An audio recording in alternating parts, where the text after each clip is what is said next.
How Morning, rare John. is it to have consecutive quarters of really strong nominal GDP growth and contractionary real GDP? And how on earth is the Fed meant to respond to that? Well, the Federal Reserve, like investors, should recognize that there's been a lot of ups and downs in the economy in this quite fast-moving cycle since 2020. It was only last year we were looking at GDP numbers on a year-over-year basis in the double digits. And so we probably should be looking at it in that context. And the Federal Reserve probably is too. It is in the sense that it recognizes that the initial conditions going into this recession, if it is one, as Lisa suggests, we shouldn't obsess over whether there's a recession. We should be thinking about, as investors, what the depth of it might be if there is one.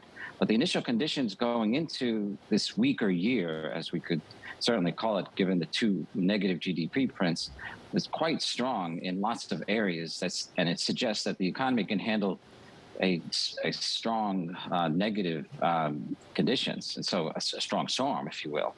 And so it's likely that the economy fares better than many expect when we are in a recession, if we can realize it when we're in it or in its aftermath. Tony, this is the reason why I don't understand the market's reaction to the recent data and to the Fed meeting. Because if the economy does have underlying resilience, which seems to be the response, at least in markets, to some of these earnings, then why are people pricing in a Fed pivot? Why are they pricing that the Fed won't go as far, won't stay there for as long, and will start cutting rates as soon as the first quarter of next year?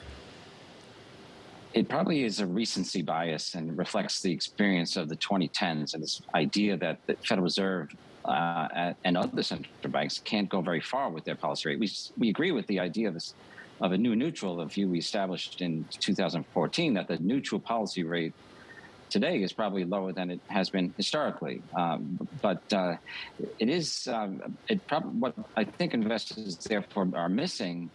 And this is why yields today probably, you could say, are at the lower end of their new range. And that range probably is 2.5%, 3.5%. What they're missing is the 1970s experience and the degree to which Fed Chair Powell respects it. So, for example, real quickly, Arthur Burns from 70 to 78, then G. William Miller from 78 to 79, when the inflation rate would decline, it's still a positive inflation rate, when there was some disinflation from the very high levels that existed then, they let the policy rate decline too. In other words, they let the real Fed funds rate move downward or stay the same, whereas Paul Volcker, when the inflation rate started to decline, kept the policy rate up because he knew, as Chair Powell probably does, and certainly most likely does, that inflation expectations were the key.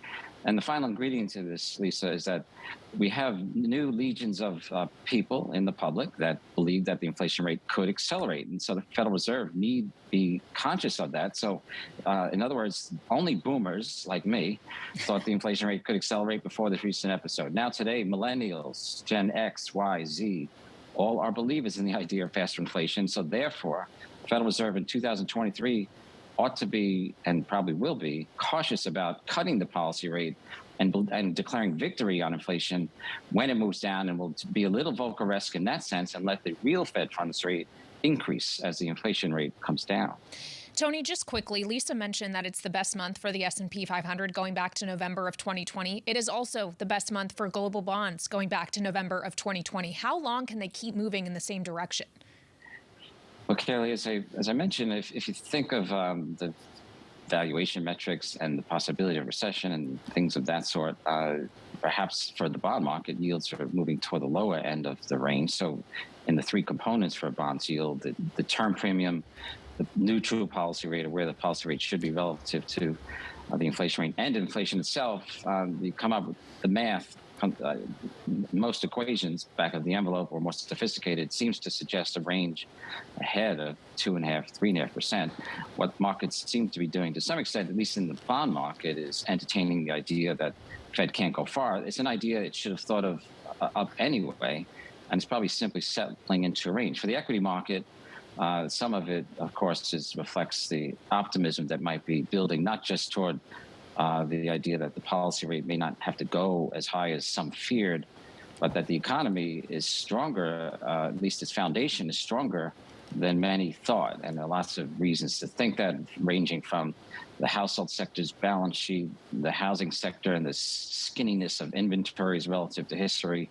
Same for automobiles, the extremely strong banking sector, and the need for investments in defense and supply chains and the green transition. So lots of good things out there that investors are starting to think about. And again, for bonds, I think it's a reinforcement of confidence in the Fed, and the Fed has regained control of the inflation narrative, and the markets are benefiting. You could say broadly, the final words, at least Kaylee, is benefiting from the Fed's tough love.